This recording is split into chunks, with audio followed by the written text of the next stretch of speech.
Zachary here, your wonderful president, and I want to say welcome to our awesome YouTube channel. It's fantastic, it's brand new, and this is our first ever video that we're going to upload it, and actually, it's a really big deal because this is our first ever inaugural video in our interview series. So whenever we meet a developer, whenever we meet somebody out there making games, making the dream come true, and doing what they love, we ask them, the very first thing that we ask them is, hey, would you guys be willing to do an interview with us for the club? We'd love to videotape you guys because we have a ton of people that are interested in game design, game art, game music, game programming, game everything.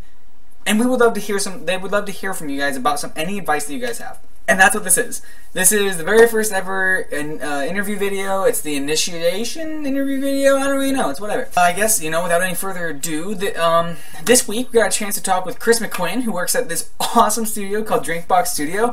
And if you've ever heard me rave about these guys, I could go on for days. But they made a game called Tales from Space when Mutant Blobs Attack. They made my favorite game in a really long time, Guacamelee, and they're working currently on a new game called Severed that's going to be a PS Vita exclusive.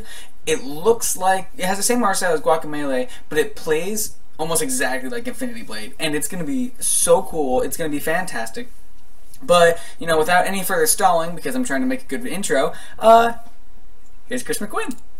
Okay, so yeah, I'm Chris McQuinn, and what do I do at the studio? So I have a few responsibilities, I suppose. One of them is I'm on the design team, so that's any aspect of design on any of the projects. So whether that's high-level stuff, more often than not low-level stuff, such as actually making content or introducing content.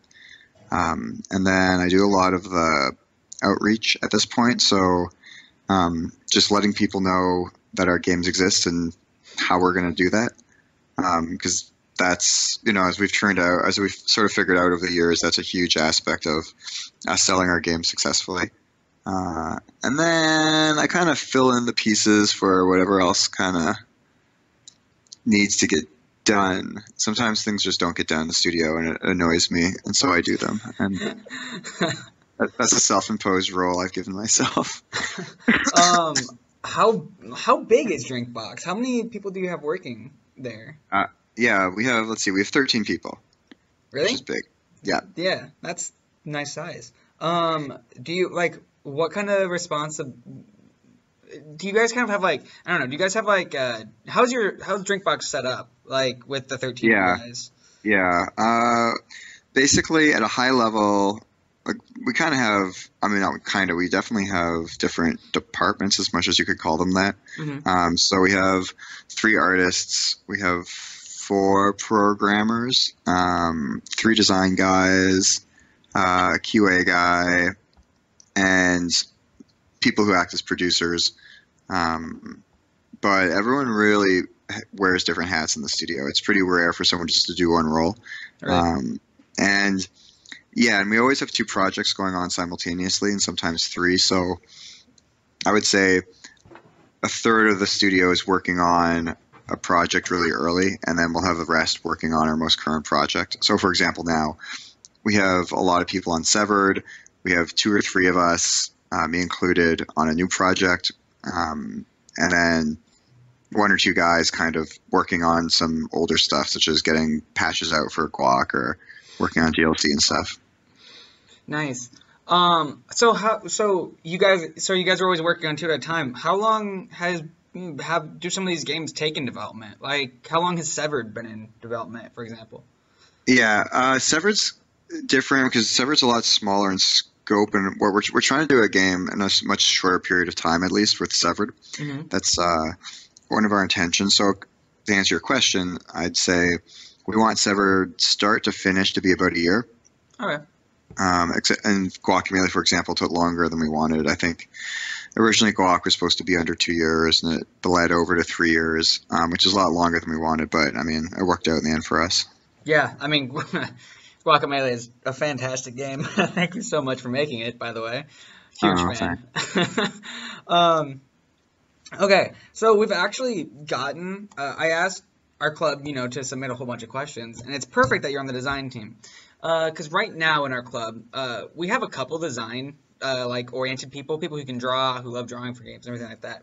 But I wasn't really sure, what you did at DrinkBox, but it's perfect that you're here because we got actually a bunch of design related questions.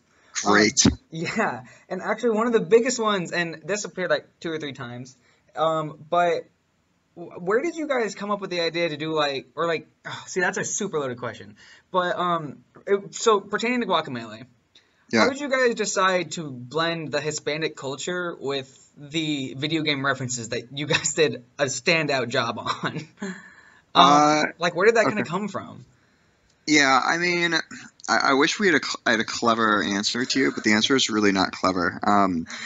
I mean, we're a small studio, so we're really a kind of a mishmash of ideas studio. So, for example, especially with Guac, people have preferences and opinions and what they want, and basically, if they feel strongly enough about it, they get to put it into the game. So, I mean, the lore for Guacamelee, so the idea of setting it in a Mexican setting as a luchador came from one person, and then a lot of the mechanics for Guac came from a couple other different people, and the meme stuff came from our art director, Steph, he's the only one in the studio that loves memes. Well, that's not true, but he really loves memes.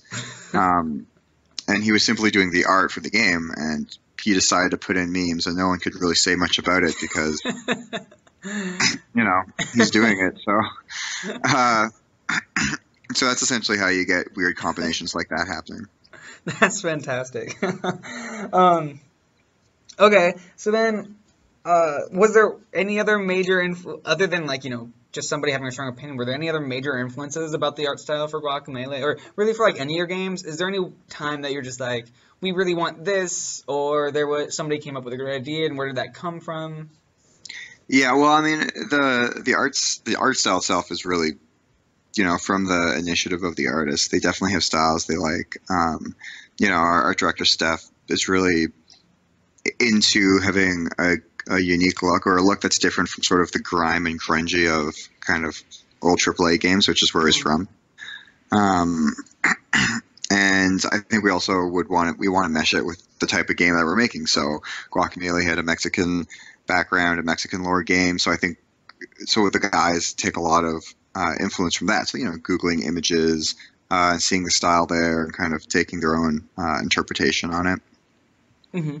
Stuff like that. So, I think it's a combination of having ideas of what the game's based on and looking at those, but then also letting your personal style come through and sort of meshing that together.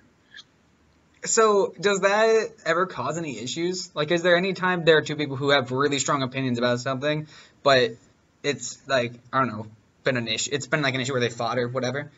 Yeah, it happens. I mean, we fight about everything at the studio. Every feature is fought tooth or nail, and people always have dissenting ideas, but it's resolved one way or another. I mean, I think it's why you have a producer who, in the end, just makes the call. Most of the time, it's resolved, between the two people, especially the artists. And if it's not resolved, you have a producer who just makes some decision, and everyone has to deal with it. Yeah. Cool. Okay, and then actually another one, this one, we really are trying to get a lot of, design people into our club because we're an engineering campus, at least that's where a lot of us are from, and we're really trying hard to get more design majors and musicians and writers because we have all those colleges on campus. And so we're trying to figure out ways. So do you have any advice for any aspiring artist, I guess primarily designers or artists, but really anybody, about things they can do to help them break into the game industry as an artist specifically? Yeah, I think this applies. I guess my answer applies to everyone, whether it's design, art, or engineers. And it's just to make examples of games, even if they're small and super shitty. I mean, you're going to get experience from it, but you have all these examples of things to show. You know what I mean? Yeah. At least for us internally, when we look at people who are applying or looking for someone to fill a position, the first thing we look for is examples of work. It doesn't matter if they've gone to what school they've gone to or how many degrees they have. I mean, that certainly comes into consideration, but if you have no degrees but you have all these ton of mini games that you've made and they're all super cool, we'll see that and say, oh, That's awesome. So,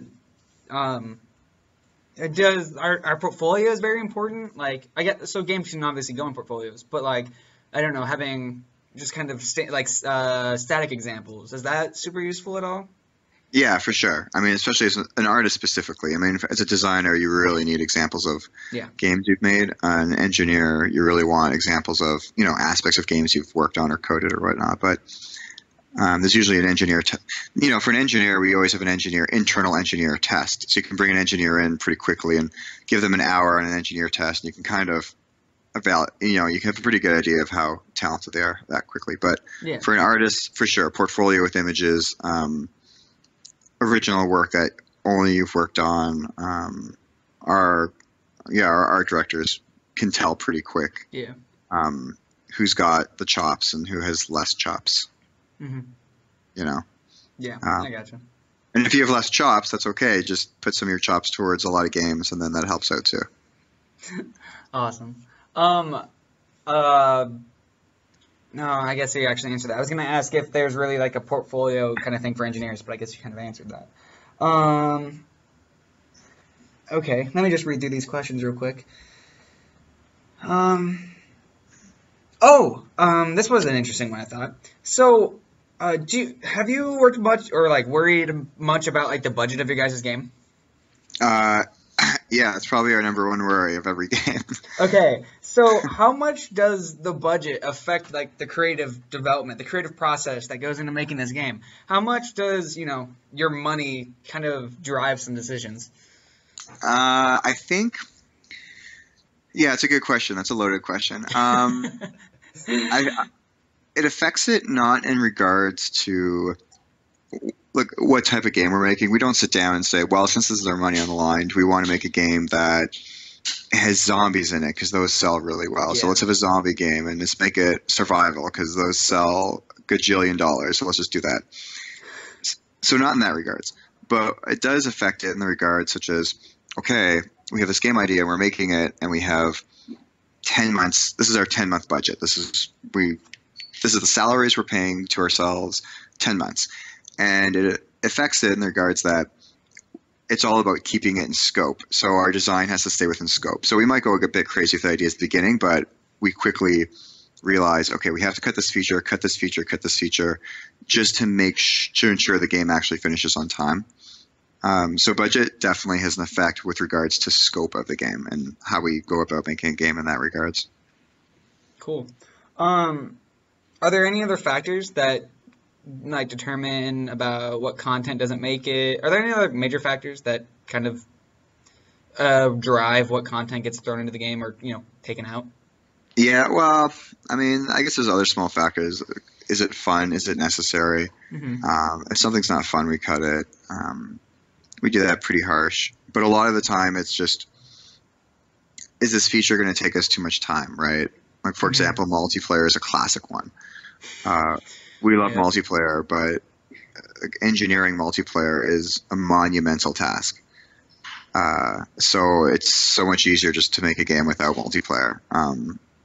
And so that's a feature that gets cut all the time just for that main reason, Yeah. Yeah. What kind of stuff has to go into making multiplayer? Like, other than just adding a second controller, is there a whole lot that can you provide some insight on what makes it so hard? Sorry, I guess I should correct myself. I really mean online multiplayer. Oh, okay. Gotcha. Yeah. Gotcha. Multiplayer. Yeah, multiplayer, local multiplayer is definitely, adds more to it, right? There's a lot, adds complications such as bugs, a lot of bugs, especially when you're going through certification for consoles. Yeah. Like if you unplug controllers for player one and switch the wire with player two, what happens and stuff like that. Mm-hmm. Okay.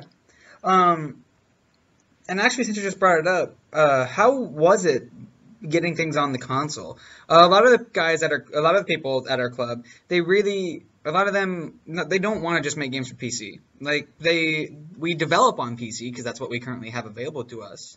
But a lot of them are interested in like console development. What are some of the challenges or like, I don't know, obstacles or anything that you maybe want to mention about console development? Well, console development is great, and it's easier than it used to be. So, I mean, it's nice too as an indie developer that the Xbox One, the PS4, and even the Wii U are a lot more open to getting your game on their platform. So that's good. I mean, the biggest challenge just really is that one, just finding them and talking to them, which is just a lot easier than, like I said, it used to be. But from a technical point of view, just the added level of polish and certification that's required to get your game on a platform. So it could add 2 to 3 months easily, Really? especially getting through certification, right? You get this monstrous list of requirements that you have to test and see if they work. Like what? You know, it can be really random stuff. Like, for example, if your game runs on PS4 and someone plugs in a random peripheral and starts pressing buttons while your game's loaded, your game can't crash. It has to respond in a certain way. You know, how does it respond to friends lists? It has to handle friends lists. Achievements. You need some sort of achievements, right? So you have to get your achievements in the game, and they have to sync with their side of things. And all that stuff takes a lot of time, especially if it's your first go at it. Yeah, a lot of that. Whereas opposed if you put it out in Steam, I mean, in theory, you can release a game that's almost broken on Steam, and it doesn't, you know, people do it all the time. Yeah. When you're working to get your game on console and stuff like that, aside from just like the certification requirements and stuff, do you have any more like contact with like a Sony or one of those companies, and what's the relationship like that with them like? Yeah, so each side of all those companies have their third-party account managers, and they, you know, if you go looking out online, they're always around at most events, and honestly, it doesn't take a whole lot to just have a face-to-face with them, even if it's really brief. You can always email them online or find them on Twitter, and they're often at every PAX or every Indiecade or every GDC. So it's not too much effort if you have a game that's, let's say you want to show them a game and you want to get on a console. If your game is a YouTube video that shows the gameplay, or even have a website, if you're that together, and you reach out to them and you send them a link to it, more often than not, they'll meet you face to face. Whether anything comes from that, who knows? But you can just find them all the time, and once you find them, and if they're interested, then it'll just move forward through email. So again, you know, the barrier is a lot lower than it used to be. These guys are super approachable. They're super into games. They're super down to earth. Yeah, I mean, our relationship with all these folks are pretty good. They're really easy and chill to be with. So yeah, I would just say kind of search them out, and you shouldn't have a problem. Cool. Are there any, like, for, you know, about the console development, how hard was it putting it from, like, did you guys develop it for PC first, or did it did it come from another console? It was for Guacamelee. Yeah, or for, I guess, any of your games, like your Blob games. Yeah, they all came to console first. Okay. And Guac came to console first too. It was PS3 Vita cross-buy. Oh, yeah, it was. I remember that. It was, I almost bought a Vita because I played it at a GameStop once. Sweet. Yeah, so we did console first. I mean, there's an advantage to, like, there's some inherent advantages to going to console. You know, there's less games on console, so that helps when you're one of those games. Yeah, so, and we have console experience, so it's not too bad. And yeah, I mean, sales are good on consoles. It's sort of all these factors. So was it fairly easy it being on console and putting it on Steam, for instance? Yeah. Or I mean, keeping it like between the consoles, was that a challenge at all? Were there any like huge major obstacles that had to go with that? Not particularly. I mean, going from console to PC is pretty easy because, like, I talk as if I'm the coder, but I can speak on behalf of them. Because our engine runs on Windows, right? So even when we deploy a build, it's always on PC. We debug on PC. The games usually are running as an executable on a Windows computer way before they go to console. So most of the work's done in a way, right? Yeah. Going between consoles, there's always differences between them. If a console is less powerful than another console, we have to do optimization. So, where the hotspots are, we want to make sure the game runs at a high frame rate. So there's technical challenge in that regard for sure. That might be one of the biggest ones. So this may be a totally uninformed question, but were there any challenges in bringing it to the Wii U? Because I know the Wii U is it's different, power, and some call it underpowered. Were there any? And I know it has. I believe I heard it had maybe a different suite of development tools that were different than like the PS3 or Xbox. But were there any major hurdles in bringing it to the Wii U at all? Because I, for one, am personally interested in developing for the Wii U. Yeah, I mean, I think one of the challenges is what you mentioned, is that all the different platforms have their own ways to go about doing things, right? Yeah. And you also mentioned, which I think is true, different platforms have different powers, and so a game running really fast on your PC might not run as fast on a Wii U for whatever reason. So yeah, there's optimization that's required for sure. So that's a challenge, is figuring out, you can run a game on Unity and it runs great because your PC is super beefy, but it won't run on any console because none of them are as beefy as PCs, right? Gotcha. Has that been easier with the new gen console? Is it on? Yeah. Yeah. Has it been easier with the new gen consoles like PS4 and Xbox One? Yeah, I think it's been easier. Not so much that they're more powerful, but I think the developer tools just make way more sense. Really? Yeah, they're a lot more friendly than they used to be. The old generation PS3 was truly the worst. Yep. I've heard about that.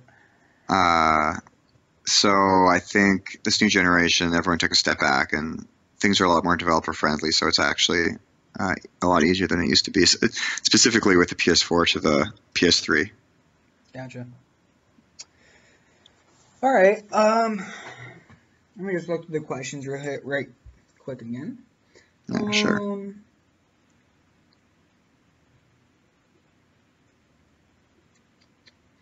So, all right. Let's. Now I'm slightly more personal question. How did you get into game design and everything that you're doing at DrinkBox? How did you? Where did you start? Or not necessarily even start. Like, what was? I don't know. What kind of inspired you to be a game designer? Yeah. So I think I had kind of a traditional background with how people get into game design, starting from QA. Really? Yeah, and then from there, just especially on a small team, it's not too hard to start helping out and making content, and then being successful in that, and then making more content, being successful in that, and then just showing interest in different aspects of running a company, and then taking the initiative and doing well in that, and then just going with it, so to speak. Yeah, so I would say that, and I mean that's a pretty classic story, and making content on your own as much as you can, just it's good practice. I think you learn a lot from making bad content. So how did you get into QA though? What kind of sparked your interest in QA for video games? I think it was more just a part-time job, what I needed at the time, like a job to fill in the holes, and yeah, and then I started doing it, and it was great, and I kind of just stuck with it because I have a science degree and a master's actually in statistical mechanics, but really, so I guess that helped to a certain degree. But yeah, I think that was it. Just trying it out and always wanting to be into it, but never taking the plunge the way I should have. But for me, it just happened to work out. Yeah, obviously you're doing pretty well. Yeah. Cool. Well, were there any questions you wanted to ask Anthony at all? Yeah, probably one I got. This is perhaps a little bit of a selfish question after how many people want to cover interest in this, but my background's in business, and kind of what I want to do, and game development is more business related. So I was kind of wondering, in the indie scene, is there much room for people who are solely focused on business, or is that kind of more from the other side of things that people do that? Yeah, there's not traditional solely business. I mean, there is, but I think those positions are usually people who founded the studio. So if you found a studio, they traditionally end up doing all the biz dev and usually not much on the games at some point. I imagine there's some positions where indie studio needs someone to come in and just do the business side. So I would say, yeah, it's totally possible, especially if you have an MBA or something like that. But you probably see those positions more on the publisher side with people who work with indie games. So yeah, I guess that'd be my convoluted answer. Do you think that there's room for more like indie publishers out there at the moment? Yeah, I don't know. Maybe. It's tough to say. There's a bunch popping up. Yeah. So there's definitely gonna be a saturation point, right? Because indies don't make a lot of money on their games, and they're pretty high risk. So I think a couple are doing it well. I think there's a bunch popping up who are probably trying to emulate what the successful ones are doing and won't be successful. Mm-hmm. I don't know. I don't think there's a lot of room, to be honest, but we'll see. Yeah. Then what kind of companies are out there if somebody did want to get into? I mean, this is all just from what you know, like you know. Yeah. If somebody wanted to get into helping publish games, where could they start doing that? Just from your experience. Yeah. I mean, I guess you can always reach out to indie devs and offer your services for free if that's something to get started. And if you happen to do a good job, then there's a chance they'll bring you on to an actual position. Mm-hmm. As far as publishers, I would guess it would just be reaching out to small indie publishers or larger publishers. They don't have to be indie by any means. Yeah. I think just anywhere. So just reaching out, looking for postings, or just emailing to inquire what's going on. And it doesn't take long to find who publishers are, especially in the indie scene or the AAA scene. Because, I mean, you can always start in AAA, and then once you have enough experience, it's easier to go to an indie company and say, hey, look, this is my experience. I think it's tough to go to these companies with no practical experience. Yeah. Because, that's true for any job to a certain extent. Yeah. Cool. Well, unless Anthony had another question. I guess that pretty much sums up what we were going to ask you. First of all, thank you so much for talking to us. We really do appreciate this. Like, our club is, we're just getting bigger and bigger every day. And it's fantastic that we get opportunities like this to talk with people like you. Yeah, no problem. I'm sorry it took so long for us to figure it out. Don't worry about it.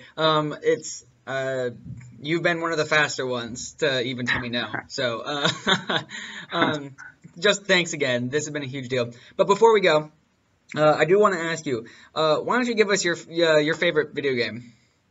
Of all time? Of all time. Oh, man, that's insane. I can usually do a top 3, but if I had to pick my favorite video game of all time, it would have to be Homeworld, which was on PC. It was a space sim game. Yeah. Nice. Didn't that game just have a re-release? Like, yeah, it did. Gearbox just do that? Yeah, I think it had an HD release. Yeah. Yeah. There you have it. That was Chris McQuinn. Before we go, though, I wanted to say one more thing. I'm really sorry about the quality of this video. I am not a videographer. I am a game designer from Iowa State who knows nothing about this, and I don't even know why I'm trying to make a YouTube video, but I'm attempting it for you guys. So, I'm sorry about this. These video intros probably aren't going to be the highest quality until we get something better. Hopefully we do. But with that being said, I really hope you enjoy it. These videos are super duper important to me and the club. I know many of you guys are as confused and as scared about the future as I am about going into game design and game development, and it's a terrifying monster. It's scary, but that's why we make these videos. We make them for you guys so that you guys can hear from the industry vets what it's like to work with. So yeah, big shout out to Chris McQuinn. You are awesome. You're fantastic. I love the games you guys are making. Keep making them. Yeah, I guess that's pretty much it. This is kind of like a public announcement. If you guys know any vets or whatever that you guys would like to hear talk to us, tell them about us. Send them this video if you want.